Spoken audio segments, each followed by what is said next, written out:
Iya. Halo Sobat Sehat Immanuel, kembali lagi bersama saya Dr. Vika di Immanuel Podcast. Nah, tema kali ini adalah Your Guide to Skin Glow. Ya, bersama dengan satu narasumber kami, Dr. Wulan Yuita, spesialis kulit kelamin. Halo dokter. Halo, apa kabar dokter Vika? Baik dok, dokter gimana dok? Baik. Ini glowing terus ya sepanjang hari dok. Gimana kiat-kiatnya ini nanti yang akan kita bahas ya, kiat-kiat mengenai tentang ini skin glow ini. Nah dok, sebetulnya ini kan banyak sobat-sobat sehat, terutama kaum hawa nih ya dok ya, yang skin glow, kulit tampak flawless ya, tampak sempurna itu bersusah payah itu dengan make up dan sampai fitur filter. Oh iya. Nah, gimana nih dok? Gimana apa yang membuat kulit itu bersinar secara alami? No make up, no filter. Iya. Bisa nggak dok ini? Bisa. Jawabannya bisa. Dok, ya? Cuma ya memang perlu rutinitas yang memang harus dilakukan gitu. Okay, jadi dokter. memang kalau kulit yang sehat atau bersinar secara alami memang bukan dengan make up sebenarnya, karena kulit sebaiknya memang kalau memang ada beberapa keluhan seperti pigmentasi, bekas jerawat atau bahkan jerawat, ya kita sembuhkan dulu ya gitu, bukan tambah ditutupin dengan make up gitu. Baru ketika kulit sudah mengalami perbaikan, sudah sehat, baru kita melakukan treatment yang selanjutnya, biasanya dengan beberapa tindakan gitu, tindakan untuk perawatan, kombinasi gitu. Jadi skincare tetap dilakukan di rumah, perawatan juga bisa kita lakukan gitu, perawatan dengan tindakan. Oke, gitu. jadi langkah pertama nih dok, langkah pertama itu untuk rutinitas perawatan kulit yang sehat dan bersinar. Ya, apa dok? Yang jelas melakukan perawatan rutinitas di rumah ya, itu penting. Jadi beberapa pasien ada tuh yang cuma mau tindakan laser aja ya, itu hasilnya nggak akan optimal gitu ya. Kebayang contohnya misalnya dia punya kasus pigmentasi, oke, kita laser dia hilang, tapi kan dia misalnya ada bakat pigmentasi nih, kalau dia nggak rawat dengan sunblock atau krim malam ya pasti jadi lagi gitu. Jadi itu harus bersamaan sih. Tindakan iya, skincare juga iya. Jadi kalau langkah pertama ya memang rutinitasnya di rumah juga itu penting. Sunblock, pelembab juga memang dibutuhkan, juga krim malam gitu. Oke. Jangan lupa juga sabun cuci muka ya. Jadi nggak boleh tuh habis make upan atau habis pulang kerja kita langsung tidur ya. Cleansing itu salah satu step pertama. Ya. Jadi kalau tidur malam tuh harus bebas dari make up, jangan kotor ya gitu. Memang sebaiknya cuci muka dulu gitu sebelum kita tidur. Gitu. Jadi step-stepnya adalah yang pertama nih cleansing dulu dong. Cleansing dulu. Selanjutnya cuci muka boleh ya. Cleansing itu kita lihat juga sih ada beberapa tipe kulit yang memang kalau tidak make up sih nggak apa-apa, kita langsung cuci muka ya. Tapi kalau ada make up atau apa disarankan double cleansing, itu tidak masalah. Oke. Nanti kita bahas untuk secara detail ya dok mengenai ini step-stepnya ini ya dok. Nah sekarang selain treatment dari mungkin laser ya, kemudian mungkin ada treatmentnya untuk suntik dan injeksi dan yang lain-lain. Selain treatment di rumah juga apa pengaruh nutrisi, nah ini dan diet dan mungkin olahraga ini. Ya, pola hidup juga itu penting ya, apalagi untuk kasus-kasus pasien yang berjerawat ya. Ada beberapa makanan yang harus dihindari atau dipantang gitu. Contohnya apa? Contohnya biasanya kalau yang berjerawat itu yang banyak tepung-tepungan itu jangan ya. Terus dairy produk harus dihindarin. Oke. Kemudian untuk masalah aging atau kerutan memang harus dihindari. Lifestyle yang sehat itu harus lebih baik lagi gitu, karena kan kalau faktor aging itu ada yang dari intern ya, salah satunya mungkin merokok gitu ya, harus ya dihindarin ya, lifestyle-nya harus baik, kayak merokok, paparan sinar matahari yang terus-terusan tanpa menggunakan sunblock, tidur yang tidak cukup, kemudian minum-minum alkohol, atau misalnya makannya nggak bagus ya, itu akan mempercepat. Ternyata sangat pengaruh juga. Iya, pengaruh. Selain jadi banyak memang rutinitas itu termasuk rutinitas juga ya, dok, betul. Sebetulnya ya. Lifestyle itu juga penting gitu. Nah, ini tadi sempat kita bicara sedikit soal jenis kulit nih dok. Ini gimana sih menentukan jenis kulit dan memilih produk perawatan yang tepat? Iya, sebenarnya kalau jenis kulit itu kalau menurut tipe Baumann itu bahkan ada sampai 9 ya. Jadi sebenarnya gitu banyak gitu, cuma kita mengkategorikannya untuk bahasa awamnya lebih singkat lah ya, kayak sensitif, dia kering atau berminyak atau bahkan mungkin kombinasi gitu. Memang harus dilihat dulu sih. Tapi tipe kulit itu memang berubah seiring dengan usia. Bisa berubah juga dok? Memang yang dulunya misalnya berjerawat ketika remaja, dia makin usia ya mungkin aja udah nggak berminyak lagi, udah nggak jerawat lagi. Tapi cenderung apalagi wanita yang menopause gitu, menuju menopause itu kan jadi relatif lebih kering. Gitu. Begitu. Oke, baik dokter. Nah, secara garis besar nih dok, apa bisa menjelaskan dok jenis kulit seperti apa yang membutuhkan produknya kurang lebih itu seperti apa? Jadi kalau misalnya kulitnya sensitif itu paling harus hati-hati ya, karena tidak semua skincare itu cocok atau bahkan sangat-sangat sensitif. Jadi biasanya kalau kulit sensitif kita hindari skin product yang mengandung terlalu banyak wangi-wangian atau fragrance, karena itu bisa memicu sensitifnya gitu. Justru di kandungan itunya yang memicu jadi harum-harumnya itu jadi alergannya bisa gitu. Itu satu. Dua, kalau misalnya dia berminyak, pilih skincare-nya yang non komedogenik, yang tidak terlalu berminyak ya. Jadi karena dia udah berminyak, kita harus pilih pelembabnya yang lebih menyerap ya, mudah menyerap dan tidak terlalu berminyak. Karena nanti kalau berminyak lagi tambah jerawatan. Sering kali begitu. Kemudian kalau yang kulitnya kering, biasanya kita pilih pelembab yang mungkin lebih moist gitu ya. Karena kalau dia basicnya lotion itu kadang kurang ya. Kalau yang vehiculumnya atau bahan kandungannya lotion itu kurang untuk kulit kering. Harus yang lebih istilahnya lebih melembabkan lah. Krim gitu. mungkin. Krim ya. Krim. Oke. Itu sih secara garis besar. Secara garis besarnya ya. Nah kalau teknik perawatan kulit ini untuk mengatasi seperti jerawat, ini dok, pigmentasi dan bila ada kerutan, ini kita bisa lakukan ininya apa dok, teknik ininya? Kalau misalnya untuk berbicara teknik yang tadi jelas untuk rutinitas itu tidak bisa kita tinggalkan ya. Kalau misalnya untuk teknik beberapa perawatan memang ada. Untuk misalnya jerawat kita lihat dulu, kita asesmen dulu jerawatnya itu derajatnya mana ya, ringan, sedang, berat. Biasanya kita akan memberikan terapi oral juga. Untuk indikasi yang sedang berat, kemudian kita bisa lakukan facial juga ya untuk komedonya. Kemudian untuk pigmentasi dan kerutan kita bisa melakukan dengan laser. Laser kombinasi dengan pro stem cell atau secretom namanya gitu, yang ada di manual itu kebetulan. Gitu. Laser dan stem cell. Tadi stem cell, pro stem cell atau secretom. Nah, tadi kan sudah dibahas juga ya dok, cara melindungi kulit dari paparan sinar matahari dan polusi itu seperti apa dok? Yang jelas sunblock ya, dok, nggak boleh lewat itu. Itu satu ya dok ya. Pakai dari wajah, leher sampai belakang telinga. Leher sering ketinggalan, belakang telinga sering ketinggalan. Iya sih betul dok. Kalau misalkan saya pakai ini kadang ketinggalan. Nggak ngeh kan. Padahal ya itu flek juga bisa sampai leher gitu. Dan sunblock harus diulang sebenarnya itu per 3-4 jam. Gitu. Oke dok. Nah kalau misalkan sunblock itu kan ada SPF-nya dong. Iya betul. Nah apakah SPF makin tinggi itu berarti durasi perlindungan semakin lama atau tidak pengaruh dok? Iya betul. Jadi kalau durasi kalau dia makin tinggi biasanya perlindungannya lebih lama ya. Tapi biasanya kita gunakan untuk daily itu 50 sih ya. 50 SPF dan harus dilihat juga kode yang lainnya tuh PA++. Ya. Minimal itu PA+2 itu sudah oke lah gitu. Jadi karena kan matahari tuh ya ada 3 gelombang ya setelah kita yang diketahui kan, UVA, B dan C. Cuma kan C sudah terserap ya di atmosfer. Kemudian kalau yang UVA itu perlindungannya kita dengan PA. Jadi UVA itu buat masalah pigmentasi. Kalau UVB itu menyebabkan aging atau kanker kulit, itu UVB gitu. Yang dilindungi dari kode yang SPF gitu. Jadi kalau nyari sunblock harus ada 2 kode itu, yang mengandung SPF dan PA.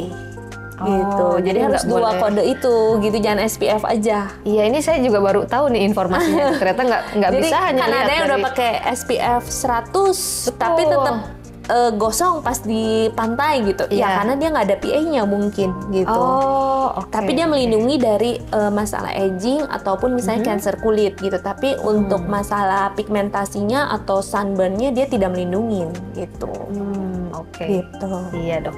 Jadi, nah gimana ini tips and triknya untuk rutinitas perawatan yang kulit untuk yang pagi dan yang malam hari ya? Dok? Ini berbeda ya dok ya? Beda. Kalau pagi jelas tadi dari awal itu memang kita cuci muka dulu ya, kemudian langsung bisa aplikasi sunblock ya, atau dia jika kulitnya kering mungkin bisa ditambahkan dengan pelembab. Ya, cuma kalau yang berminyak harus hati-hati. Kadang kan tipe sunblock suka agak berminyak ya, gitu beberapa tipe sunblock. Jadi ya kalau tidak ada masalah bisa langsung aplikasi dengan sunblock. Dan saya lihat sekarang kandungan sunblock udah ada pelembabnya juga ya kalau di pasaran. Jadi ya untuk pagi hari cukup dengan itu. Sedangkan untuk malam hari harus wajib cuci muka dulu sebelum tidur. Gunakan krim malam yang mengandung retinol atau tretinoin. Gitu. Hanya malam saja untuk retinol? Iya, nggak boleh kena matahari. Kenapa gitu. dok? Kalau fotosensitivitas gitu. Jadi kalau penggunaan tretinoin atau retinol memang tidak boleh pagi atau siang hari karena takutnya nanti terbakar kalau kena matahari. Gitu. Ada efek? Iya, fotosensitivitas terhadap matahari. Gitu. Jadi sebetulnya rutinitas yang malam hari itu justru yang biasanya lebih banyak kita menggunakan retinol gitu, retinol. Oke. Apa ada mungkin yang lain yang memang produk digunakannya boleh untuk malam kayak hari? serum gitu memang boleh ditambahkan. Cuma kalau kuncinya memang hanya sunblock dan tretinoin atau retinol itu. Sisanya gunakan serum itu hanya ajuvan saja sih, tambahan gitu. Begitu berarti memang retinol. Iya, retinol. Betul. Fungsinya ini sebetulnya untuk aging, untuk pigmentasi, untuk masalah scar itu bisa. Banyak gitu. Fungsinya retinol. Iya, makanya memang kalau memang penting itu ya sunblock dan krim malam yang mengandung retinol tretinoin. Sisanya serum yang mengandung antioksidan seperti niacinamide, vitamin C itu sebenarnya masuknya kategorinya ajuvan sih gitu. Boleh iya, boleh enggak juga. Gitu.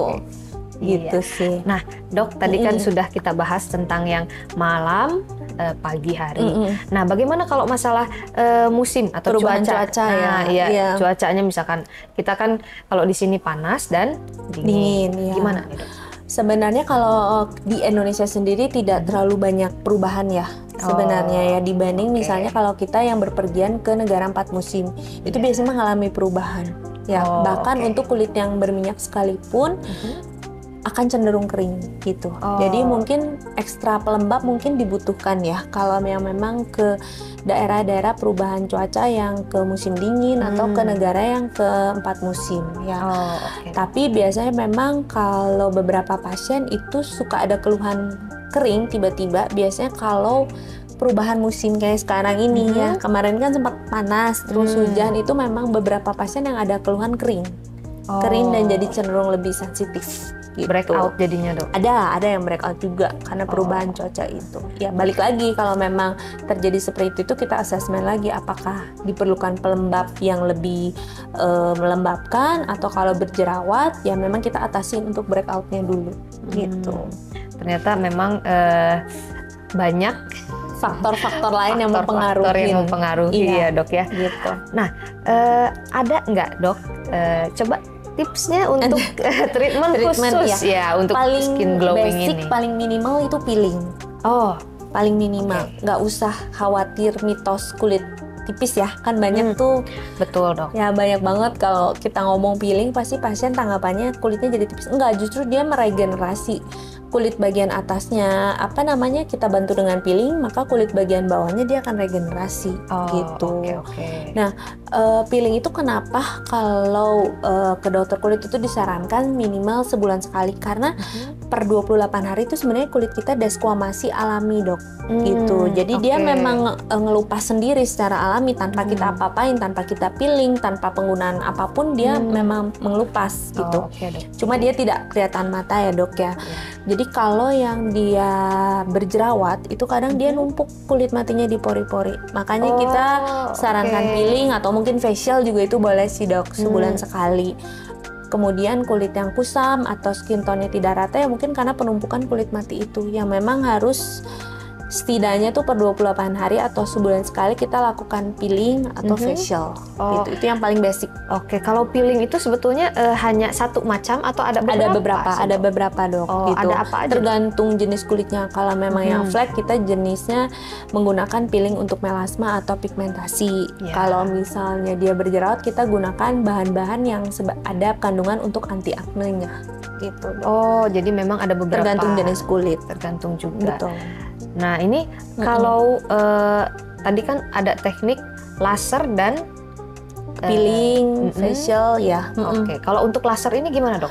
Kalau untuk laser ini biasanya tergantung juga tadi jenis kulitnya ya dok ya. Apakah dia ada jerawat atau pigmentasi ya. Biasanya sih kita bisa melakukan salah satu laser yang di sini kita ada 2 jenis laser untuk laser Pico ataupun laser Fraxel untuk yang bekas jerawat dok. Tapi kalau misalnya kulitnya sudah termaintenance, kita bisa lakukan prosedur tindakan laser Pico karena itu bagus untuk masalah pores, pigmentasi dan skin tone yang tidak rata.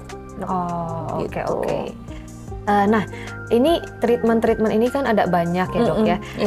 Dilakukannya seperti apa dok? Selang-seling atau ada jeda waktunya? Selang-seling biasanya dok. Gitu. Mungkin kalau misalnya sudah di peeling ya kita tidak lakukan prosedur laser dok. Gitu. Jadi ya misalnya peeling di minggu ke-1, minggu ketiganya kita bisa lakukan laser atau jeda sebulan itu boleh dok. Jadi jedanya minimal 2 minggu sampai 4 minggu untuk gitu. Setiap selang-seling treatment iya, itu. Betul. Selama menunggu di rumah tetap harus skincare. Gitu. Nah ini ada minimal usia yang direkomendasikan nggak dok untuk memulai treatment ini? Biasanya kalau usia tuh kalau paling minimal itu rata-rata orang yang puberti ya, biasanya mereka kan berjerawat, pengen ngilangin jerawatnya, setelah jerawatnya hilang pengen ngilangin bekasnya, itu sih seringnya. Jadi kalau minimal usia ya mungkin 17-20-an itu sudah bisa dilakukan treatment ini gitu. Karena balik lagi kalau aging itu kan mulainya dari usia 20 ya dok ya. Gitu yang semakin bertambah 20. Usia 30 dia makin kolagennya makin berkurang, 40 kemudian kalau pada wanita menuju menopause itu makin cepet kan agingnya gitu. Berarti dimulai dari usia segitu ya? Iya, 17-20-an sudah bisa dilakukan gitu. Nah setelah treatment ini biasanya efeknya bagaimana dok? Kan kalau misalkan ya seperti yang tadi kita dengar peeling itu membuat kulitnya jadi sensitif, jadi merah, kemerahan gitu. Nah ini ada efeknya nggak dari laser, Pico laser ini, dari peeling? Kalau peeling kebetulan udah semakin canggih ya peeling. Kalau zaman dulu kan yang sampai ngelotoknya kesannya parah banget ya. Betul. Sekarang dokter. sudah sangat-sangat canggih, sudah tidak terlalu perih. Down time-nya juga hanya seperti daki yang melotok gitu dok. Jadi nggak yang sampai burn gitu, enggak sih sekarang. Jadi biasanya kalau peeling biasanya ada pengelupasan tapi itu sudah sangat ringan lah kayak daki gitu dok. Kayak sisik-sisik halus. Biasanya berapa hari? 3-5 hari. 3-5 hari. Begitupun untuk Pico laser. Ya Pico laser juga down time-nya 3-5 hari. Ada yang besoknya udah nggak terlalu merah untuk Pico. Karena dia kan jenis laser yang terbaru dok. Jadi diciptakan sehingga down time-nya itu seminimal mungkin gitu. Apa gitu. Rasa sakitnya itu sama kalau Pico laser dengan Fraxel ini dok? Dua-duanya harus anestesi sih dok. Gitu. Untuk prosedurnya kita harus lakukan anestesi dulu. Kemudian untuk tindakannya itu sekitar 15 menit. Kalau peeling itu bisa langsung dilakukan tanpa anestesi sih gitu. Gitu dok. Efek nyerinya setelah dilakukan itu masih ada atau enggak? Tidak sih dok. Berarti hanya sesaat ya saat itu. Dan sudah dianestesi pun ketika tindakan pasien juga tidak mengeluhkan sih dok untuk nyerinya. Gitu. Oke. Jadi lebih ya dua-duanya ya semua treatment ini makin nyaman buat pasien. Lebih nyaman untuk pasien ya dok ya. Nah berapa kali, berapa lama treatment ini dilakukan dok sampai mendapatkan hasil yang diinginkan? Iya, kalau untuk prosedur peeling itu sebulan sekali ya, karena itu kan peeling atau facial itu minimal sebulan sekali, karena itu yang paling basic dok. Kalau untuk laser itu kita lihat case per case juga sih dok, gitu. Kalau pasien mengejar untuk agingnya mungkin kita cenderung lebih rutin untuk lasernya. Nah, biasanya sih sekali itu sudah ada perubahan dok untuk laser Pico. Yang signifikan ya? Iya, lebih baik lagi biasanya 4 kali. Apalagi jika kita kombinasi dengan injeksi sekretom atau prostem cell gitu dok. Dia akan lebih baik lagi. Oke, nah itu prostem cell dengan laser ini biasanya bisa langsung dok kalau itu. Oh itu langsung jadi bisa? Setelah laser kita langsung injeksikan gitu. Oh oke. Jadi itu juga minimal tidak setelah diinjeksi tidak akan ada rasa. Ada kalau rasa enggak sih dok. Kalau downtime-nya iya, karena kan dia di laser kemudian kita lakukan injeksi. Biasanya ada kayak bekas-bekas penyuntikan. Itu pun tidak terlalu downtime yang sampai ada melotok itu enggak sih dok, hanya bekas-bekas suntikan saja. Oke. Jadi kalau fungsinya sekretom ini apa dok? Dia itu seperti prostem cell ya dok ya. Jadi yang dicapai itu rejuvenation-nya gitu. Karena kan prostem cell ya gitu. Selain prostem cell itu juga salah satunya bisa untuk hair loss dok. Iya, prostem cell disuntikin ke kepala. Disuntik? Iya, di kepala. Kemudian untuk masalah scar juga bisa. Bekas-bekas luka, bukan bekas jerawat aja, bekas luka itu bisa. Gitu. Oh, kita suntikan beberapa kali itu memudar gitu dok? Iya, ada rejuvenation dan ada perubahan dari scarnya. Oh iya, oke. Karena dan, ini dan untuk dokter bedah juga suka menggunakan untuk masalah luka. Oke. Gitu. Memang fungsinya banyak sebetulnya sekretom ini ya dok ya, karena memang sekarang lagi digaung-gaungkan untuk si prostem cell ini gitu. Untuk banyak terapi juga, terutama ternyata di aging juga perannya juga cukup baik banyak ya. Sama hair loss juga dia bagus sih dok. Si sekretom ini memang signifikan gitu ya dok ya? Signifikan untuk kerontokannya. Gitu. Kalau di Immanuel sudah ada ini ada dok, beberapa programnya untuk hair loss penyuntikannya juga. Biasanya tuh kita start 2 minggu dulu. 2 minggu dulu kalau sebanyak 4 kali lah ya, atau kita lihat dua kali kalau pasien sudah cukup puas kita pengeluarannya bisa sebulan sekali. Oke. Dan itu memang berdasarkan dari review, dari testimoni orang-orang yang sudah mencoba itu baik ya? Baik, jadi kerontokannya memang berkurang gitu. Wow, ternyata efeknya banyak, cukup banyak juga ya, bisa di kulit, bisa di wajah, dan bisa di kulit kepala juga. Oke. Nah dokter, ini kalau sobat sehat masih mau dan penasaran nih dok untuk tanya-tanya, pastikan karena ini informasinya kita masih terbatas ya dok. Kalau mau konsultasi dengan dokter, ini dokter bisa ditemui kapan dan di mana dok? Kalau saya praktek di Rumah Sakit Immanuel di Poliklinik Kulit dan Estetik ini setiap Senin, Rabu, dan Jumat. Selain saya juga ada dokter-dokter spesialis kulit yang lain. Kita full dari pagi sampai sore ada setiap hari. Gitu. Siap. Jadi sobat sehat, silahkan langsung datang saja, langsung daftarkan saja untuk konsultasi dengan Dokter Wulan dan dokter-dokter spesialis kulit kelamin yang lain, gitu ya. Untuk melihat jadwal dokter di website www.rsimmanuel.com. Jangan lupa like YouTube kami di RS Immanuel. Ya. Nah, untuk pendaftaran bisa melalui WhatsApp, registrasi online di 0811 2472 626. Kemudian untuk info seputar pelayanan di Rumah Sakit Immanuel bisa ke CS kami, chat di WhatsApp dengan nomor 0821 2080 3478. Begitu ya.